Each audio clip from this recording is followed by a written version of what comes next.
할렐루야. 오늘 말씀을 통해서 고통의 걸음을 기쁨의 행진으로, 고통의 걸음을 기쁨의 행진으로라는 제목으로 말씀을 나누도록 하겠습니다. 우리 옆에 분 한번 인사할까요? 사랑합니다. 축복합니다. 잘 나오셨습니다. 우리 다음 주에는 우리 또 대면 예배로 드릴 수 있도록 되어 있습니다. 그래도 방역 수칙을 철저하게 지키고 마스크를 꼭 착용하셔서 또 대면 예배에 또 기쁨과 감사함으로 미리 준비함으로 나오시면 좋을 것 같습니다. 다음 주에는 또 얼굴과 얼굴로 대할 수 있어서 너무 감사하고 기대하는 마음으로 또 주님 앞에 나오기를 간절히 소망합니다. 오늘 본문의 말씀은 제자들과 많은 무리와 함께 나인성으로 들어가는 예수님의 모습이 담겨져 있습니다. 12절 말씀 보시면 성문에 가까이 이르렀을 때에 사람들이 한 죽은 자를 메고 나온다라고 되어 있습니다. 그 죽은 자의 모습을 한번 보십시오. 어떤 자인가? 어머니의 독자다라고 되어 있어요. 또 그 어머니는 어떤 사람입니까? 과부였다라고 이렇게 말하고 있지요. 이 슬픔이 일어난 곳에 이곳은 가브나움에서 멀지 않은 나인성이라고 하는 자그마한 성읍 가운데 있는 상황입니다. 이 나인성이라는 말은 이 어원의 뜻이 아름답다, 아름다운 곳이라는 뜻을 가지고 있어요. 그런데 아름다운 곳에 전혀 아름답지 않은 상황들이 연출되고 있게 되지요. 과부인데 그 과부에게 하나밖에 없는 아들이 이제 자기 어머니보다 먼저 죽은 상태로 성 안에서 성 밖으로 나오고 있는 상황이 보여지고 있습니다. 이 아름다운 이 동네에 전혀 아름답지 않는 참담하고 고통과 아픔이 묻어나는 죽음의 행진이 이 성문에서부터 바깥으로 나오고 있다는 사실입니다. 이 여인은 남편을 일찍 여의고 과부로 살아갔던 여인이었습니다. 아주 젊은 나이에 남편이 떠남으로 말미암아 그녀에게 있어서 가장 유일한 소망은 바로 하나밖에 없는 아들이었을 것입니다. 고대의 상황을 보면 더욱더 안타까운 가정 가운데 있는 모습이지요. 그런데 그 아들이 죽게 되었다는 것입니다. 하나밖에 없는 이 아들은 이 과부에게 있어서 모든 것을 의미하고 있어요. 모든 것. 그녀의 소망, 그녀가 살아갈 근거가 이 아들에게 있었다는 것이지요. 모든 인생의 아픔과 고통과 수많은 눈물이 이 아들 덕분에 견딜 수 있었던 이 견딤의 원인이 될 수 있었는데 이 아들이 그만 죽게 되었다는 것입니다. 견딜 수 있는 하나의 근거였는데 이제 견딜 수 있는 근거가 사라져 버리게 된 것이지요.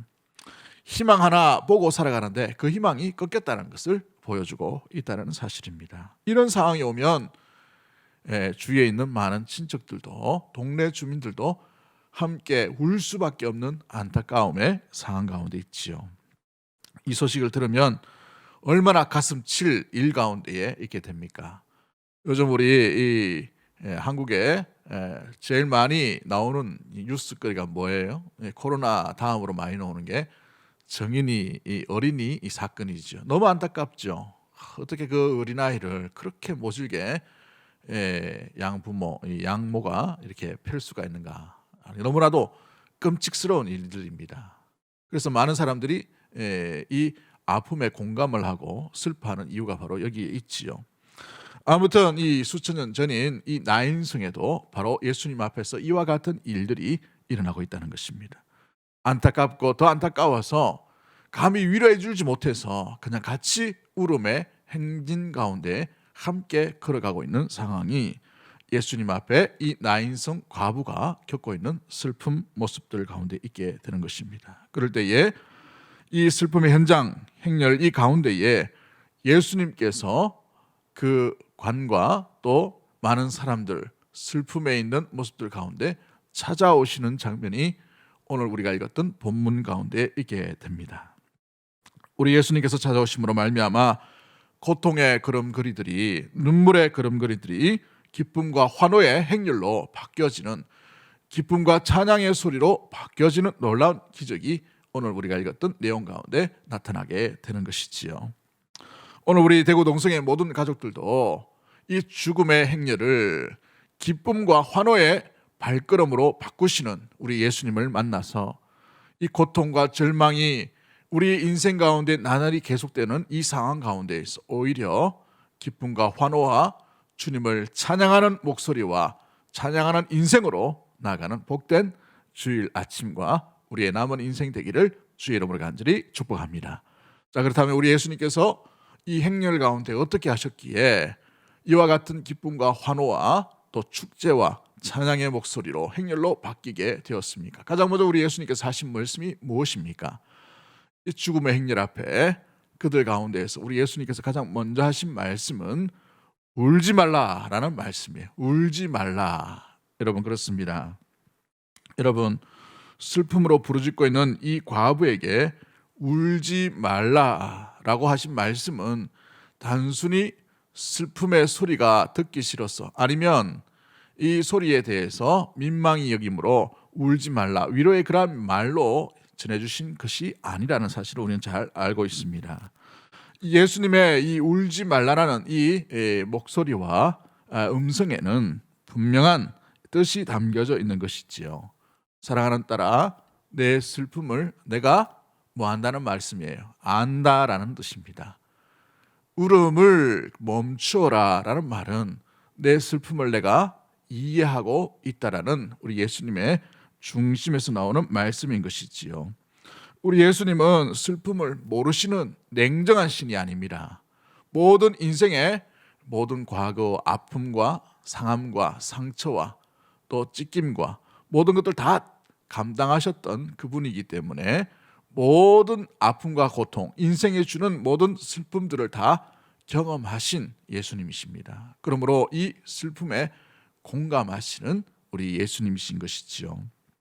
그러므로 우리의 모든 인생을 다 체험하셨기 때문에 이 진정한 위로를 하실 수 있는 분이 우리가 믿는 신실하신 주 예수 그리스도가 되시는 것이지요. 그렇습니다. 우리 주님은 위로의 놀라운 은혜, 놀라운 사랑을 베풀어 주시는 하나님이신 것이지요.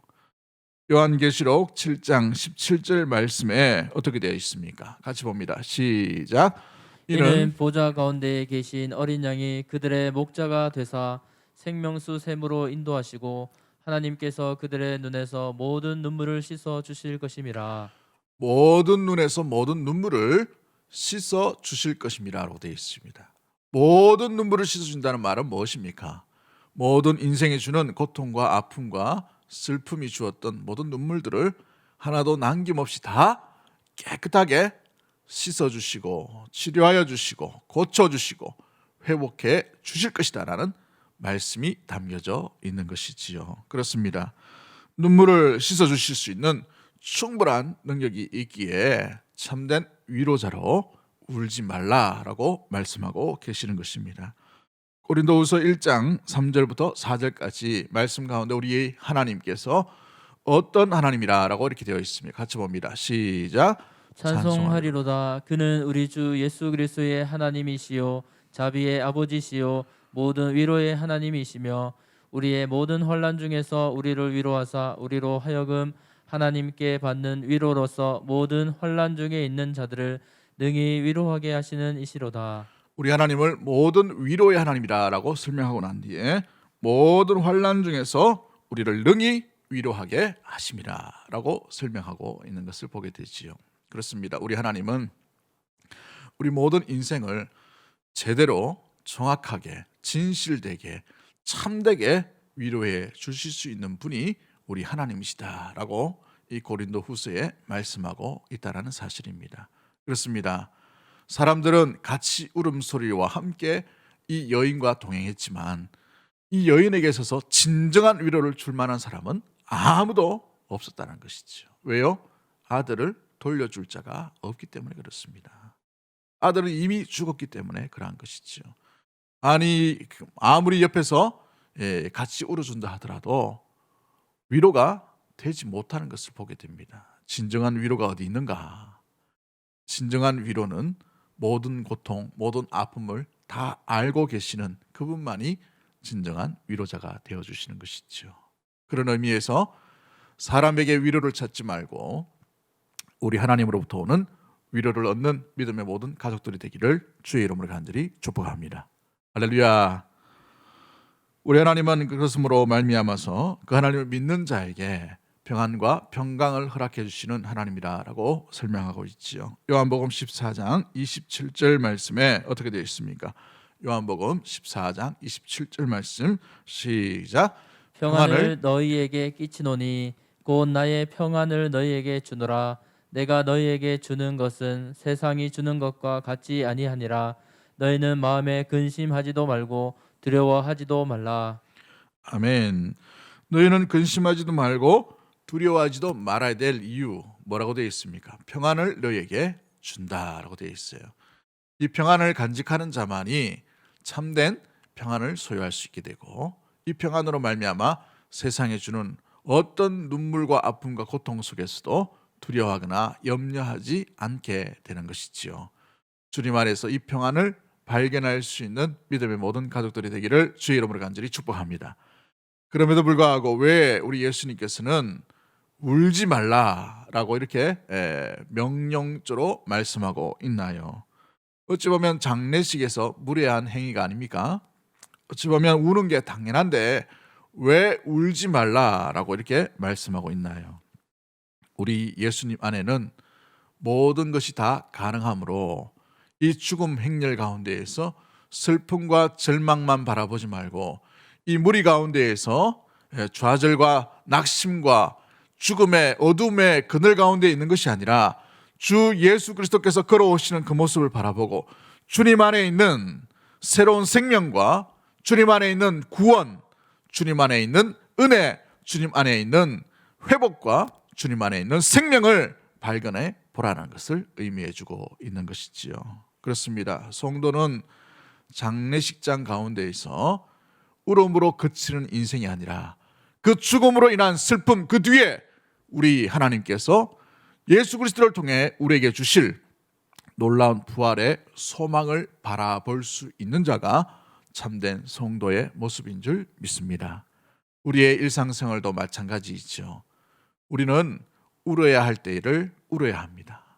그런데 울음으로 그치는 인생이 되지 않게 되기를 주의 이름으로 간절히 축복합니다.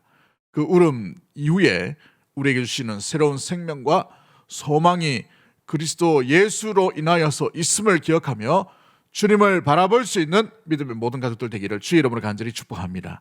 울지 말도록 위로하시는 주님이 있다는 사실을 기억하고 주님 때문에 이 울음을 멈추고 주님을 바라볼 수 있는 믿음의 모든 성도와 교회와 가정이 되기를 주의 이름으로 간절히 축복합니다. 할렐루야. 우리가 두 번째로 발견해 볼 수 있는 것이 무엇입니까? 왜 이 절망의 걸음들이 왜 기쁨과 환호의 행진으로 바뀌어지게 되었나요? 우리 위로를 넘어서 우리 예수님은 충분히 이 절망의 상황을 기쁨의 상황으로 바꿀 수 있는 능력이 있기 때문에 그런 것이지요. 위로만 하시는 것이 아니라 고치시는 능력이 예수님께 있기 때문에 그러한 줄 믿습니다. 우리 예수님께는 고칠 수 있는, 회복해 하실 수 있는, 또 정상적으로 돌릴 수 있는, 죽음이 아니라 생명으로 바꿀 수 있는 놀라운 능력이 주 예수 그리스도 안에 있다는 사실을 믿는 믿음의 모든 가족들이 되기를 주의 이름으로 간절히 축복합니다. 그렇습니다. 14절과 15절 말씀에 뭐라고 말씀하십니까? 14절 15절 시작. 가까이 가서 그 관에 손을 대시니 맨 자들이 서는지라. 예수께서 이르시되 청년아 내가 내게 말하노니 일어나라 하시매 죽었던 자가 일어나 앉고 말도 하거늘 예수께서 그를 어머니에게 주시니. 우리 예수님께서 위로를 넘어 어떻게 고치십니까? 두 가지로 볼 수가 있죠. 어떻게 고치셨나요? 첫 번째가 관에 손을 대었다라고 되어 있어요. 관에 손을 대었다. 여러분, 지금도 마찬가지고 또 고대도 마찬가지지만 죽은 자에게 손을 댄다는 것은 굉장한 부정한 일입니다. 마찬가지죠. 유대율법에서는 있을 수 없는 일입니다. 이 일로 인하여 격리되어야 돼요. 요즘 코로나 때문에 조금만 의심이 있으면 2주 자가 격리를 하는 것처럼 격리를 해야 된단 말이죠. 제가 온전히 씻어질 때까지 격리를 시켜놓습니다. 그런데 예수님께서 그 관에다 손을 얹었다. 오늘 우리 본문에는 관이라고 이렇게 되어 있지만 엄밀히 말하면 이 헝겊을 둘둘 말한 시체입니다. 시체에다 손을 얹었다는 것이지요. 손을 대었다는 것은 무엇을 의미합니까? 이 죽음, 이것이 그 손을 댄 사람에게도 영향을 줄 수 있기 때문에 죄의 영향, 죽은 자를 만지는 자가 거룩한 공동체 안에 들어올 수 없도록 만드는 거예요. 그러므로 이 죄가 온전히 씻을 때까지 격리를 시켜놓는 모습들을 보게 되지요. 이 죄가 그 사람에게도 전가되기 때문에 이와 같은 일들을 하게 된다는 사실입니다. 그런 의미에서 볼 때에 아주 중요한 의미가 여기에 담겨져 있습니다. 죽은 자의 몸을 손으로 대었다는 것은 그 죽음, 그 죄와 사망과 형벌이 우리 예수님께로 옮겨졌다는 의미를 가지고 있고, 그로 말미암아 예수님 안에 있는 생명, 예수님 안에 있는 이 구원이 그에게 오히려 옮겨졌다는 것을 의미해 주고 있는 것이지요.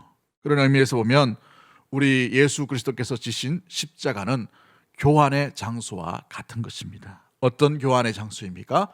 모든 인류의 죄가 우리 예수님께로 옮겨지고 우리 예수님 안에 있는 생명과 의로움과 거룩함과 구원의 역사가 이 죄를, 이 피를 흘리고 또 그리스도께서 달리신 그것을 믿는 자에게 온전히 옮겨지게 된 것을 의미해 주고 있는 것이지요.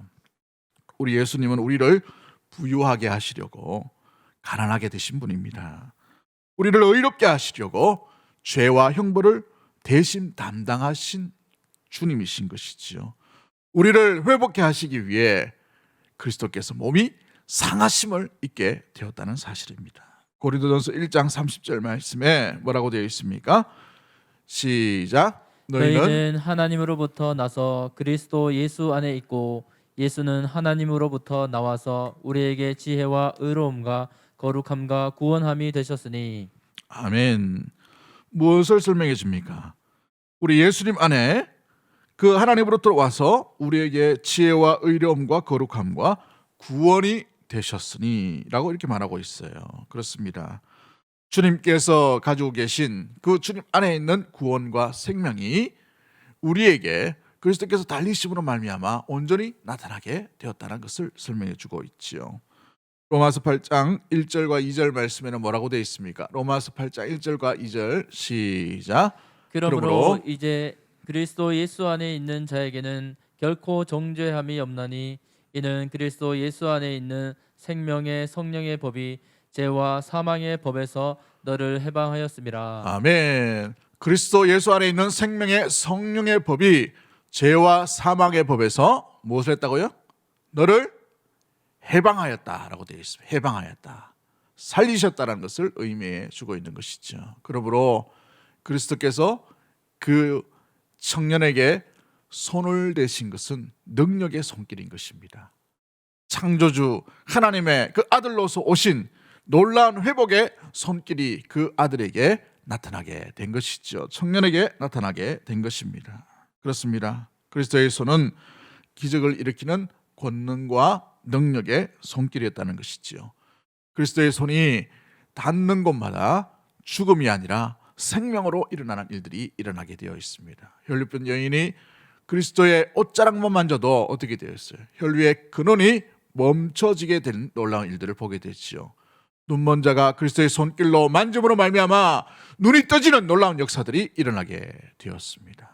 사랑하는 성도 여러분, 그렇습니다. 그리스도의 손은 회복과 치유와 권능과 능력이 있는 놀라운 창조주 하나님 아들의 놀라운 이 손길이라는 사실을 우리는 기억해야 하는 것이지요. 그리스도의 손길이 이제 이 죽은 청년에게가 나타난 것이 아니라 이 그리스도의 손길이 저와 여러분의 심령과 가정과 산업과 여러분의 자녀 가운데도 나타나게 되기를 주의 이름으로 간절히 축복합니다. 닿기를 원하시는 것이 바로 우리 주님의 마음이라는 사실이지요. 이 땅에 살아가 있는 것처럼 보이지만 죽은 것처럼 살아가는 믿음의 성도와 연약한 모습들 가운데 그리스도께서 찾아오셔서 그 손길을 대기를 원하십니다. 여러분이 무너져 있는 곳, 여러분이 죽었다고 생각되는 곳, 여러분이 절망 가운데 있는 그 고통의 그늘 가운데에서 그리스도께서 손을 대심으로 말미암아 여러분의 그 죽은 것 같은 그곳에서 살아남과 생명과 구원과 기쁨의 역사가 나타나는 놀라운 일들이 일어나게 되기를 주의 이름으로 간절히 축복합니다. 두 번째, 어떻게 고치십니까? 주님은 말씀으로 이 청년을 일으켜 세우시는 것을 보게 되지요. 오늘 본문에 이 15절 말씀에 뭐라고 말씀하십니까? 청년아, 내가 내게 말하노니, 뭐라고 얘기해요? 일어나라 하시매라고 되어 있어요. 일어나라 하시매. 여러분, 그렇습니다. 말씀으로 고치시는 예수 그리스도의 이 모습이 여기에 담겨져 있는 것을 보게 되지요. 우리 주님의 말씀에는 능력과 또 권능과 치유와 회복의 힘이 있는 줄 믿습니다. 할렐루야. 말씀 가운데 임하시는 능력이 나타나게 되는 것이지요. 죽은 자, 이 청년에게 말씀으로 선포하십니다. 일어나라! 일어나라 할 때에 그 청년이 어떻게 되었어요? 예수님의 말씀처럼 일어나 그러며 또 말도 하고, 그리고 난 뒤에 어떻게 하셔요? 그 어머니에게 이 청년을 주셨다라고 되어 있어요. 돌려주었다라는 것이죠. 그렇습니다. 여기서 말씀하고 있는 이 일어나라라는 말씀은 에게이로라는 헬라어를 씁니다. 에게이로라는 이 헬라어. 이 부활에 관한 이 단어가 두 가지를 씁니다만은 그 중에 하나의 단어, 마태복음에 가장 많이 나오는 단어 중에 이 에게이로라는 단어를 쓰는데, 이것은 어떤 뜻을 이야기하냐면 깨우다라는 단어입니다. 깨우다.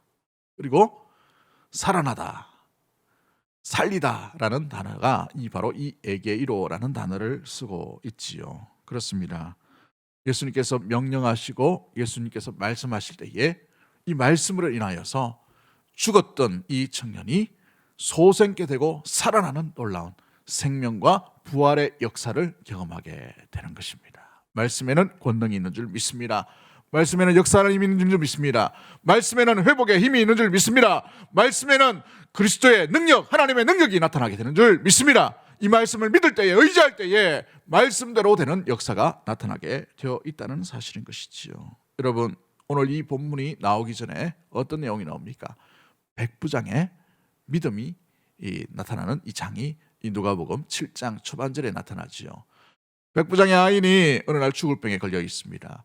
그 죽을 병 가운데에서 예수님께서 그 이야기를 듣고 이 백부장의 집으로 향하는 길에 백부장이 하인을 보내서 뭐라고 얘기합니까? 내 집에 오는 것을 감당치 못하겠사오니 말씀만 하옵소서. 하인이 낫겠나이다 라고 되어 있어요. 뭐만 하라는 말씀이죠? 말만 하시라고 되어 있어요. 창조주 하나님, 그 하나님께서 말씀으로 천지 창조를 하신 것처럼 말씀이라면 모든 것을 다 하실 수 있고 고칠 수 있고 회복해 하실 수 있고 충분히 모든 것을 다 온전케 하실 수 있는 권능이 그 말씀 안에 있다는 것을 이 백부장, 이방인임에도 불구하고 말씀을 믿었던 자인 것이지요. 그래서 우리 예수님께서 뭐라고 말씀하십니까? 이스라엘 중에 이만한 믿음을 내가 보지 못하였노라 라고 말씀하시며 그 말대로 될지어다 라고 이렇게 설명하시고 선포하시고 나아가신 것을 보게 됩니다. 그렇습니다. 그리스도의 말씀을 믿는 자에게는 이와 같은 절망과 고통의 이 행렬이 기쁨으로 변하게 되는 놀라운 일들이 나타나게 되는 줄 믿습니다. 그리스도의 말씀 가운데에 회복과 치유의 역사가 반드시 일어나게 되는 것이지요. 그러므로 고통과 슬픔과 절규의 현장 가운데에서도 우리가 무엇을 믿는가, 무엇을 의지하는가, 너무나도 중요한 것이죠. 그리스도를 의지하게 되기를 주의 이름으로 간절히 축복합니다.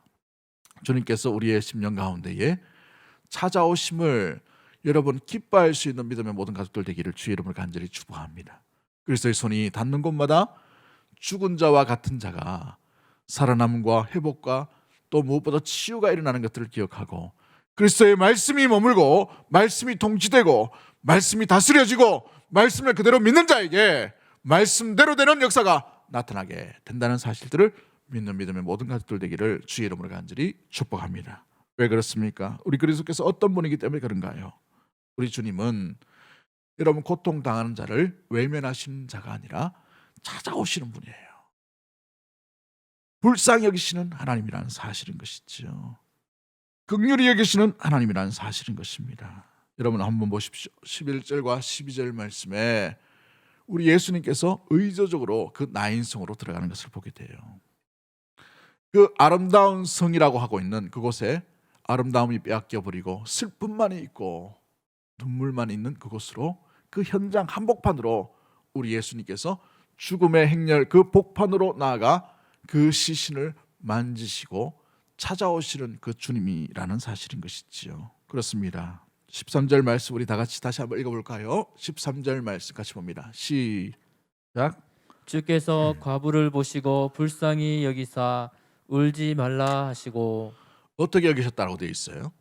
불쌍히 여겼다라고 되어 있어요. 불쌍히 여겼다. 여러분, 여기서 말하는 이 불쌍히 여겼다는 말은 그리스도께서 느끼는 그 감정, 그 고통을 그대로 감싸 안으시는 그 단어가 여기에 담겨져 있는 불쌍히 여기시고라는 단어라는 사실입니다.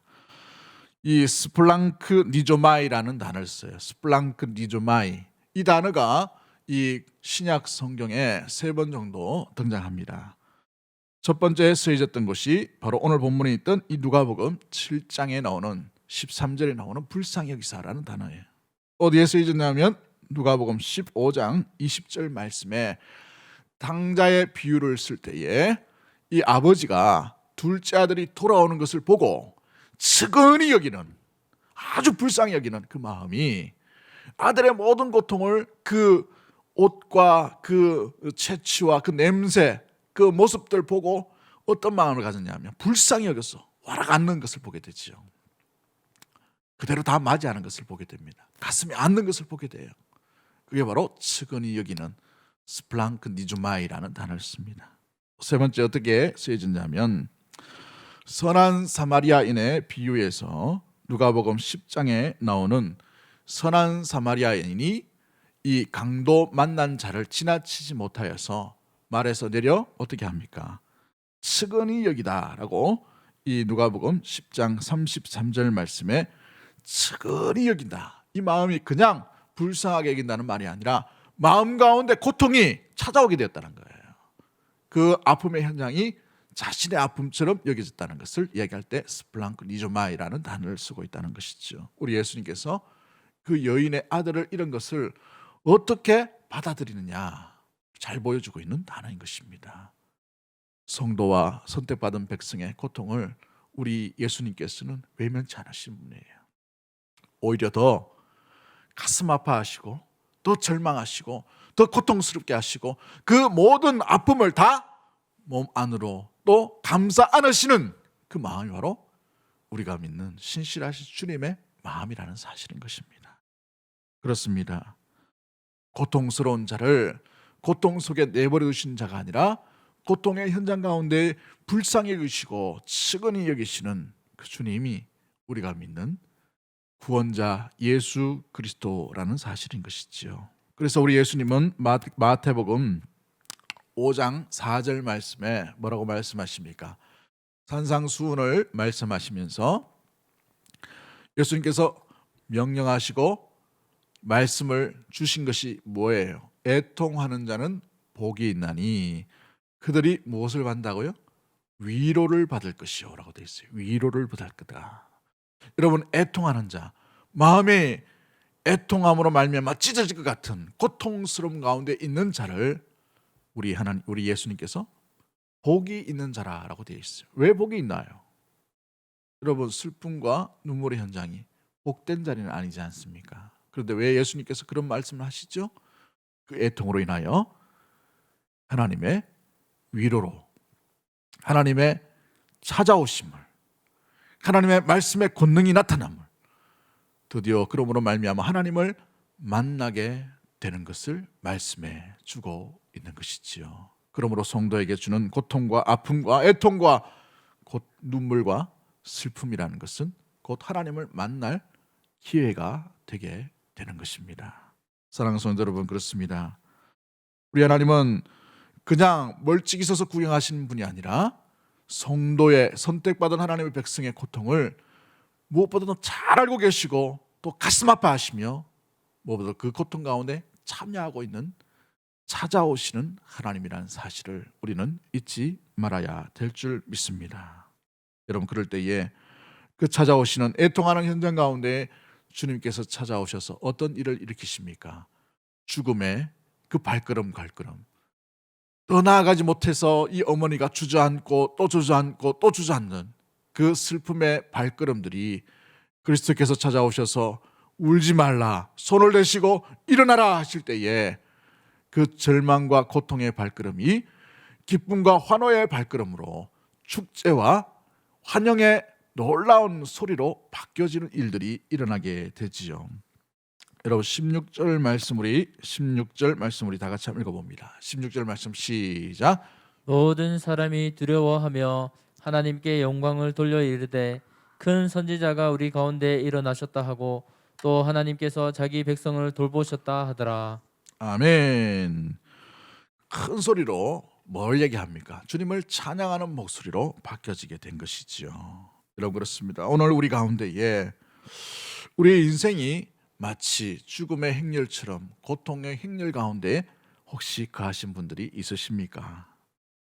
또 그 가운데 있다라고 생각되는 분들도 참 많이 있을 줄 압니다. 근데 중요한 것은 그 행렬 가운데에 우리만 있는 것이 아니라 찾아오시는 우리 주님을 발견할 수 있게 되기를 주 여러분을 간절히 축복합니다. 그 주님이 찾아오셔서 뭐라고 말씀하십니까? 울고만 있지 말라라고 말씀하시죠. 그리스도께서 어떤 분인지를 기억함으로 말미암아 죽음 이후에, 절망 이후에, 그 고통 이후에 오히려 회복과 치유와 생명을 주실 수 있는 놀라운 주님이 계시다는 사실을, 주님을 바라볼 수 있는 믿음의 모든 가족들이 되기를 주의 이름으로 간절히 축복합니다. 주의 손에는, 주의 말씀에는, 주님이 함께 하시는 곳에는 생명이 나타나게 될 줄 믿습니다. 회복이 일어나게 될 줄 믿습니다. 변화가 일어나게 될 줄 믿습니다. 생명의 발걸음이 나타나게 될 줄 믿습니다. 절망의 발걸음이 아니라 기쁨과 축제의 발걸음으로 인도해 가시는 놀라운 은혜의 하나님을 만날 수 있는 믿음의 모든 가족들 되기를 주의 이름으로 간절히 축복합니다.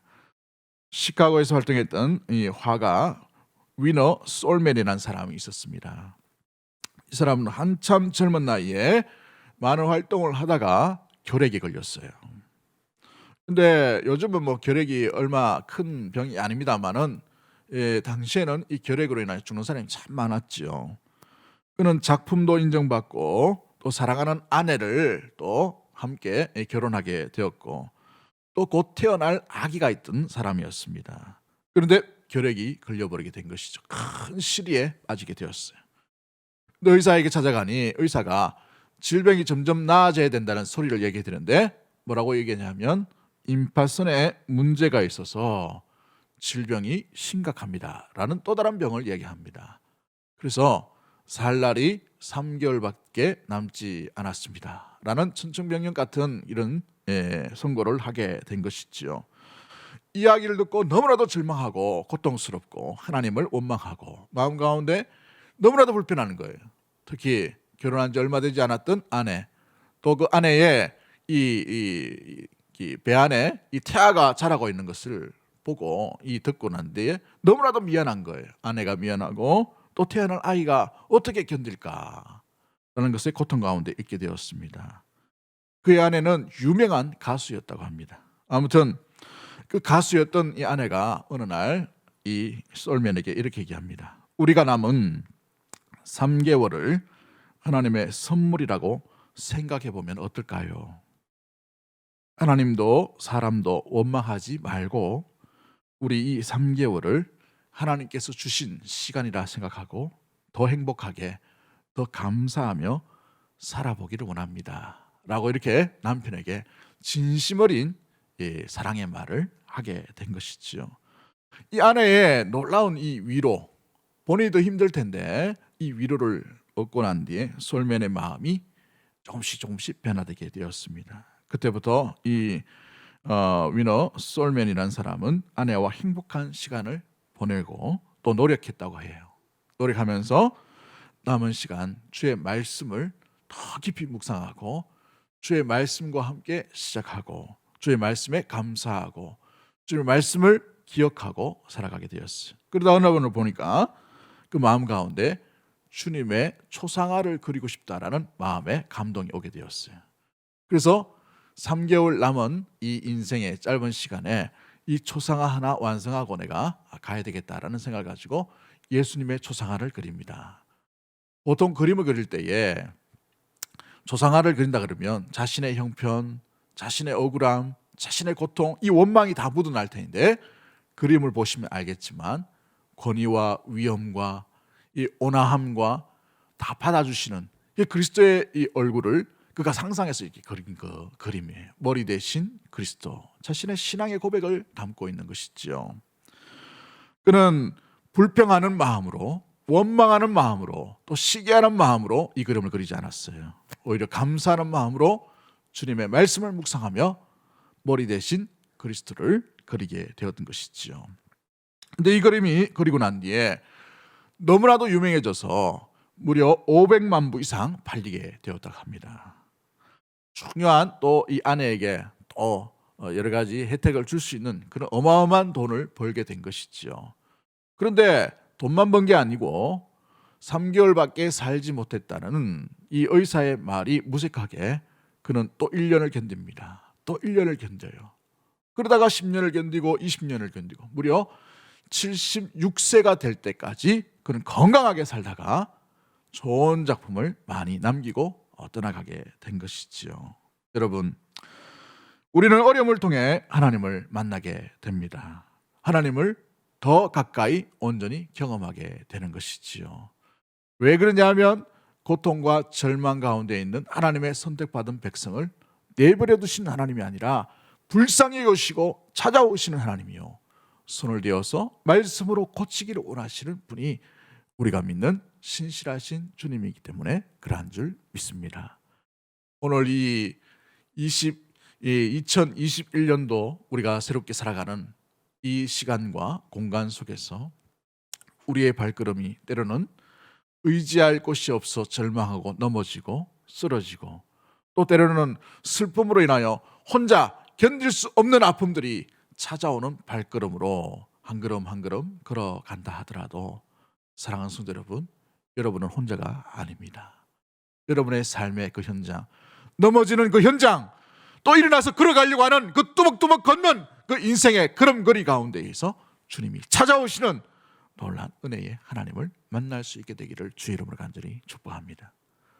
여러분의 마음 가운데에 속삭이시는 주의 음성이 들려지기를 원합니다. 일어나라! 외치시는 주의 세미한 음성을 듣고 죽은 자와 같은 그 삶의 현장에서 일어설 수 있는 믿음의 모든 가족들 되기를 주의 이름으로 간절히 축복합니다. 그로 말미암아 우리의 시선이 주님께 고정이 되고 절망과 고통 속에서도 찾아오셔서 위로하시는 하나님, 고치시는 하나님, 이 고통도 공감하시는 그 하나님을 붙들 수 있게 되기를 주의 이름으로 간절히 축복합니다. 절망의 군중 속에서 고통만 바라보지 마십시오.